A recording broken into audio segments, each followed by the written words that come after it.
Decía finalmente que quiero aprovechar el hecho de que el Big Papi,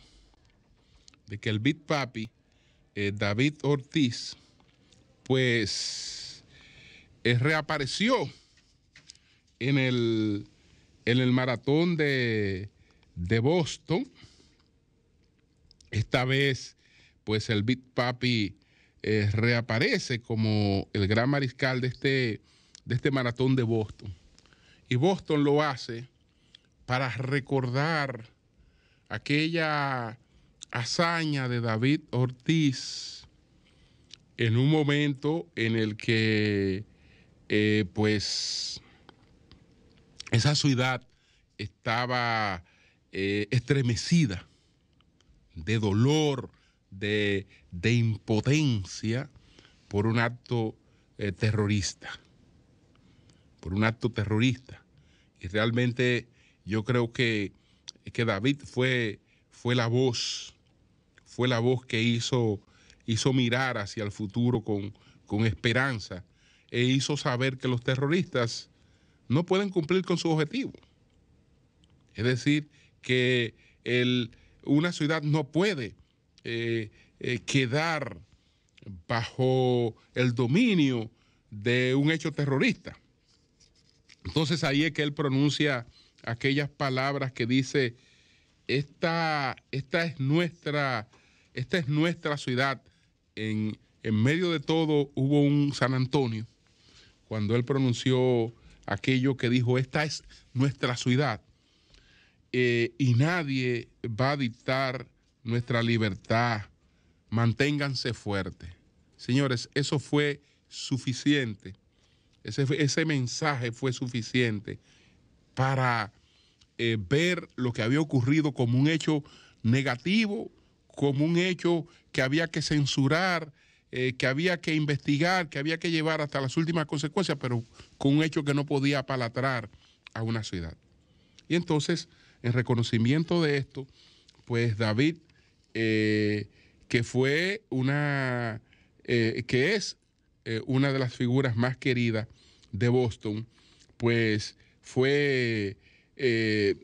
recibió este reconocimiento y este recordatorio porque pasaron 10 años de aquel atentado terrorista en el maratón de Boston, frente al que se produjo esta reacción de David Ortiz. Pero yo he traído esto a colación porque hay cuatro elementos que tienen que estar presentes en nuestros enfoques sobre el futuro, y no sobre el futuro, sino incluso sobre el presente.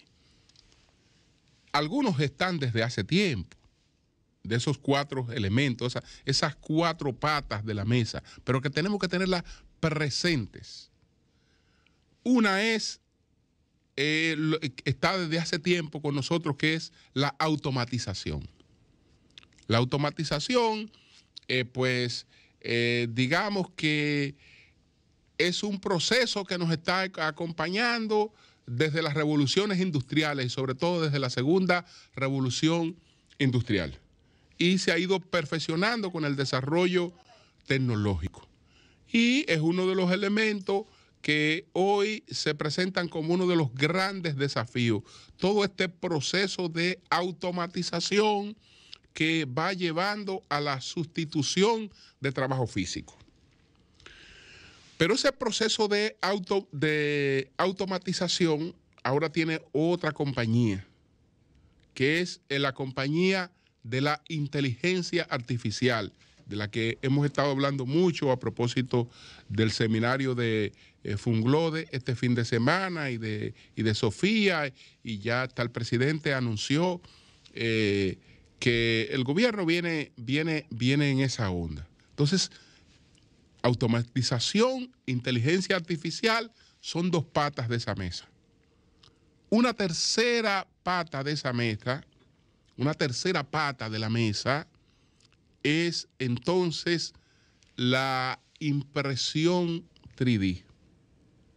Esto cambia la forma en la que nos relacionamos con el mercado. Cómo vamos a adquirir los productos del mercado y cómo el que fabrica va a distribuir su producto. Eso será totalmente distinto con el auge de la impresión 3D.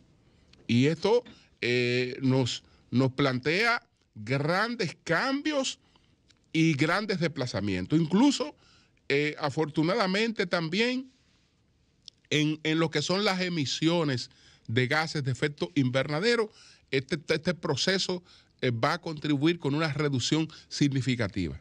Y ese es otro de los grandes desafíos, es decir, eso está hermanado, totalmente hermanado con la inteligencia artificial, está hermanado con la automatización. He mencionado 3, pero una pata tiene 4. Una mesa tiene 4 patas. La 4ª pata es la del macrodato. Esa es la 4ª pata, la del macrodato. Que el macrodato hoy, o los macrodatos, han venido a darle mayor certeza a las ciencias sociales. Mayor certeza a las ciencias sociales. Entonces, lo que ocurrió con David Ortiz es un milagro del macrodato. Lo que ocurrió con David Ortiz es un milagro del macrodato. Y de lo que le estoy hablando es de lo siguiente, ya para aterrizar. Yo hablé de un libro hace un tiempo aquí que se titula Todo el mundo miente. Ese libro, su autor es Seth Stephen Davidowitz. Seth Stephen Davidowitz es el autor de ese libro que se titula Todo el mundo miente. Ese libro está dedicado al impacto de los macrodatos en distintas áreas. Y hay un capítulo que está dedicado a David Ortiz. ¿Quién es este autor? ¿Quién es este autor? Este autor, Seth Stephen Davidowitz, es, digamos, un filósofo de Stanford y tiene un doctorado en economía de Harvard, pero su especialidad es la ciencia del dato. Él es un científico de datos. Es un científico de datos. Y entonces él explica qué fue lo que salvó a David Ortiz y cómo los macrodatos salvaron a David Ortiz. Cuando estamos hablando de la salvación, no fue del atentado que sufrió en República Dominicana, sino estamos hablando del atleta, del regreso del grande, del Big Papi, después que ya se le consideraba un fósil prácticamente. Entonces, el capítulo que dedica a David Ortiz en esta obra, que solto a que la busquen, que se llama Todo el mundo miente, del científico de datos estadounidense Seth Stephen Davidowitz, el capítulo que él dedica a David Ortiz, que se titula Nuestros dobles, dice lo siguiente. En junio del 2009, David Ortiz, alias Big Papi, parecía acabado. Durante el quinquenio anterior, Boston se había enamorado de aquel bateador de sonrisa simpática y dientes separados nacido en la República Dominicana. Ortiz había participado 5 veces en el Juego de las Estrellas de Grandes Ligas, había ganado un premio al jugador más valioso y había ayudado a acabar con la mala racha de 86 años sin campeonatos en Boston. Pero en la temporada del 2008, a los 32 años, sus estadísticas empezaron a caer. Su promedio de bateo se desplomó 68 puntos. Su porcentaje en base, 76 puntos. Su porcentaje de golpe fuerte, 114 puntos. Y al comienzo de la temporada de 2009, las estadísticas de Ortiz siguieron cayendo. Bill Simpson, cronista deportivo y aficionado de voto de los Red Sox de Boston, describió lo que pasaba en los primeros meses de la temporada de 2009 de la siguiente manera, decía este cronista: Está claro que David Ortiz ya no destaca en el béisbol. Los bateadores fornidos son como las estrellas del porno, los luchadores, los centros de la NBA y las esposas trofeo. Cuando flojean, flojean. Los grandes aficionados a los deportes se fían de los que ven y los ojos de Season le decían que Ortiz estaba en las últimas. De hecho, Simmons predijo que en poco tiempo Ortiz acabaría en el banquillo de los suplentes o sería despedido. ¿Estaba Ortiz en las últimas? Si el lector fuera el entrenador de Boston en 2009, ¿lo dejaría fuera? En términos generales, ¿cómo podemos predecir el desempeño de un beisbolista en el futuro? En términos aún más generales, ¿cómo podemos utilizar los macrodatos para predecir lo que hará la gente en el futuro? Una teoría muy efectiva en la ciencia de los datos es la siguiente.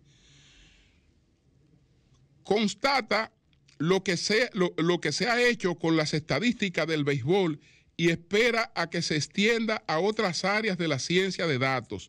El béisbol fue uno de los primeros ámbitos en contar con grupos de datos exhaustivos sobre casi cualquier cosa, así como un ejercicio de cerebritos dispuestos a dedicar su vida a analizarlos.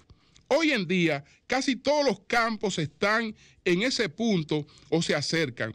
El béisbol lo hace primero, los demás campos lo siguen. Las estadísticas del béisbol se comen todo el mundo. La manera más sencilla de predecir el futuro de un beisbolista es suponer que seguirá rindiendo como en la actualidad. Si un jugador ha tenido dificultades en los últimos años y medio, cabe esperar que seguirá teniéndola en el próximo año y medio. Según ese método, Boston debía despedir a David Ortiz.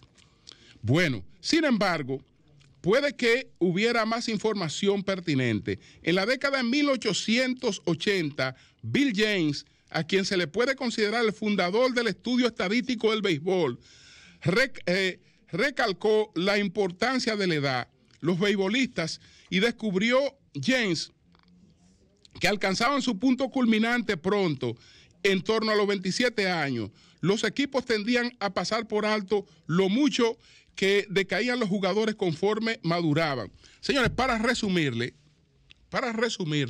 lo que se hizo con esto, el programa que se estableció con esto, fue que James buscó las estadísticas de todos los jugadores que habían pasado por una etapa parecida a la de David Ortiz y descubrió con los macrodatos que muchos tenían recuperación.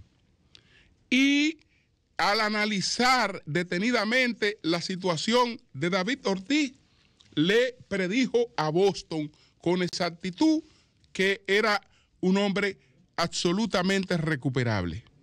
Y eso incidió en que no se despidiera. Ahí están todas las estadísticas. No puedo seguir leyendo este capítulo que es bastante amplio, pero lo que le interese en detalle, esto está planteado, es uno de los temas que enfoca este científico de datos sobre lo que ocurre hoy con los macrodatos y cómo cosas que antes se evaluaban de una manera, hoy tienen formas totalmente distintas de verse a la luz de lo que enfocan los macrodatos. Él lo que hizo fue la búsqueda de dobles. Vamos a buscar dobles, toda la cantidad de dobles que haya tenido David Ortiz, es decir, vamos a buscar la cantidad de jugadores que ha tenido todo el béisbol, lo más parecido posible a David Ortiz, en todos los sentidos. Y vamos a estudiar cuál ha sido su comportamiento y qué pasó con ellos, qué porcentaje no volvieron a experimentar una recuperación, qué porcentaje se recuperaron, cómo se recuperaron. Y de ahí nació la predicción de que David Ortiz era absolutamente recuperable. Y hoy Boston también reconoce que esa luz se la ofreció el macrodato. Cambio y fuera.